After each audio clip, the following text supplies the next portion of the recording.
అమరావతిలోనే రోడ్లకు సంబంధించి ఒక ఒక ఆరోపణ కూడా చేశారు సార్ మా జగన్ గారు. అంటే ఒక కిలోమీటర్కి దాదాపు 24 కోట్లు, ఇదైతే అమరావతిలో ఎక్కడ లేని విధంగా 50 కోట్లు ఖర్చు పెడుతున్నారు, అసలు ప్రజాధనాన్ని అంతా అమరావతి తెచ్చి లూటీ చేస్తున్నారు మామూలు అనే ఒక ఆరోపణ కూడా చేశారు.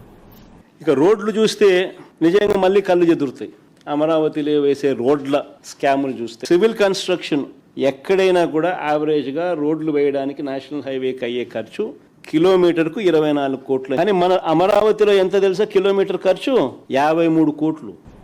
నోటికి వచ్చినట్టు చెప్పడానికి కుదరదండి. ప్రభుత్వం రోడ్లు వేసిన, భవనాలు కట్టిన, ఏదైనా వస్తువులు కొన్న టెండర్ సిస్టమ్ ఉంటుంది, దానికి పరిమితులు ఉంటాయి, ధరల నిర్ణయం చేసేదానికి కమిటీలు ఉంటాయి. వాటిని అన్నింటినీ కాదని చంద్రబాబు నాయుడు గారు, లోకేష్ గారు ఎవరికంటే వాళ్ళకి ఇచ్చేసేదానికి ఇదేమి పల్లెల కళ్ళంలో చెనిక్కాయలు కాదండి, డబ్బు అండి. దానికి ఒక యంత్రాంగం ఉంది, ప్రభుత్వం ఉంది, ఇంజనీర్లు ఉన్నారు. వాళ్ళు వాటికి పరిమితులు ఉన్నాయి, పరిధులు ఉన్నాయి. ఆ పరిమితుల్లో చట్టబద్ధంగా టెండర్లు పిలిచి వేస్తుంటే ఈయన నోటికొచ్చినట్టు కిలోమీటర్కి ఎంతో కోట్లు చెప్పడం అనేది తప్పండి. అంటే కొంతమంది చెప్తుంటారు, మీ ఎద్దు కాలి కింద పేడ ఎంత ఉందంటే తట్టడు ఉంది అన్నాడని. అదేదో ఒక సామెత ఉంది పల్లెల్లో. అలా అక్కడ ఏదో జరిగేదాన్ని చిలువులు పలువులు చేసి జగన్మోహన్ రెడ్డి గారు ప్రజల్ని తప్పుదారి పట్టించడానికి అబద్ధాలు చెప్తున్నారండి. ఇంకో విషయం, ఇక్కడ అమరావతి గురించి ఇంకో వ్యాఖ్య కూడా ఇది వచ్చింది. అమరావతి రాజధానిగా అయితే మనం జీరో నుంచి మొదలు పెట్టాలి, అదే మావిగన్ దానికైతే మనం ఆల్రెడీ కొద్దిగా డెవలప్ అయిన సిటీ, అక్కడ డెవలప్ చేసుకుంటే బాగుంటుంది. దీనికి మావిగన్కి ప్రజల నుంచి కూడా విశేషమైన స్పందన వస్తుంది.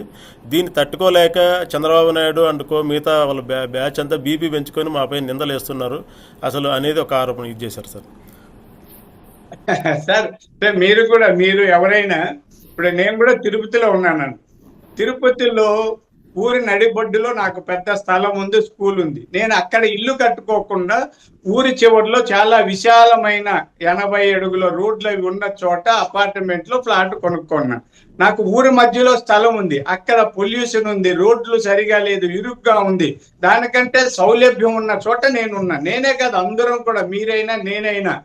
కాబట్టి ఆయన చెప్పే మావిగన్ పేరుతో ఆ ఊర్ల మధ్యలో రాజధాని చేయలేమండి. ఊరికి దూరంగా ఖాళీ స్థలంలో చేస్తే, ఇప్పుడు అది ఎక్కడుంది? గుంటూరు జిల్లాలో ఉన్న విజయవాడకి గుంటూరుకు మధ్యలో ఉంది. ఈ నగరం అభివృద్ధి చెందితే అలాగే మచిలీపట్నం కూడా దగ్గరగానే ఉంటుంది. వాటి అన్నింటికి ఆనుకొని మధ్యలో పోయి ఎవరు పెట్టరండి.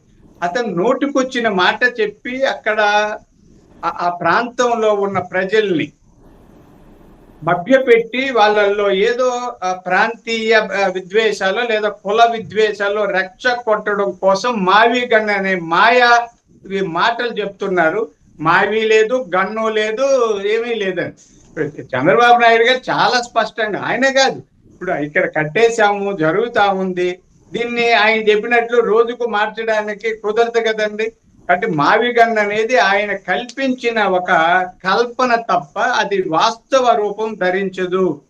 ఇక్కడ అమరావతి అభివృద్ధి చెందితే ఇటు గుంటూరు అభివృద్ధి చెందుతుంది, విజయవాడ అభివృద్ధి చెందుతుంది, మచిలీపట్నం కూడా దగ్గరలో ఉన్నది. ఈ పక్క ఉన్న ప్రాంతాలు కూడా అభివృద్ధి చెందుతాయి, నర్సరావుపేట అన్ని కూడా అభివృద్ధి చెందుతాయి. కాబట్టి ఒక నగరం ఫలాని చోటనే చేయాలనుకోవడం కాదు, ఎక్కడ ఖాళీ ఉంది, విశాలమైన రోడ్లు కావాలి. ఇప్పుడు చంద్రబాబు నాయుడు గారు లక్ష్యం ఏమంటే ప్రపంచం దృష్టిని ఆకర్షించే నగరం కావాలి.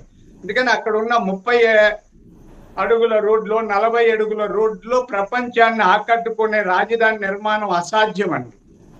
కొన్ని చోట్ల 100 అడుగులు, కొన్ని చోట్ల 80 అడుగులు, కొన్ని చోట్ల 150 అడుగులైన విశాలమైన రోడ్లు ఉండాలి, పార్కులు ఉండాలి. ఇవన్నింటినీ ఆ మౌలిక వసతులు కల్పించాలంటే విశాలమైన స్థలాలు ఉండాలన్న ఉద్దేశంతో ఇంజనీర్లు పెట్టుకొని ప్లాన్ వేసి ఆలోచించి ప్రణాళికాబద్ధంగా చేస్తుంటే ఆయన ఏదో దారిలో పోతా ఉండి ఎవరో చెప్పినట్టు ఆయన ఒక జ్యోతిష్యం మాదిరి చెప్పేసి వెళ్ళిపోతే వినేవాళ్ళు ఎవరు లేదు. అది ఆయనకు మాత్రమే చెల్లు తప్ప ఇతరులకు చెల్లుబాటు కాదు.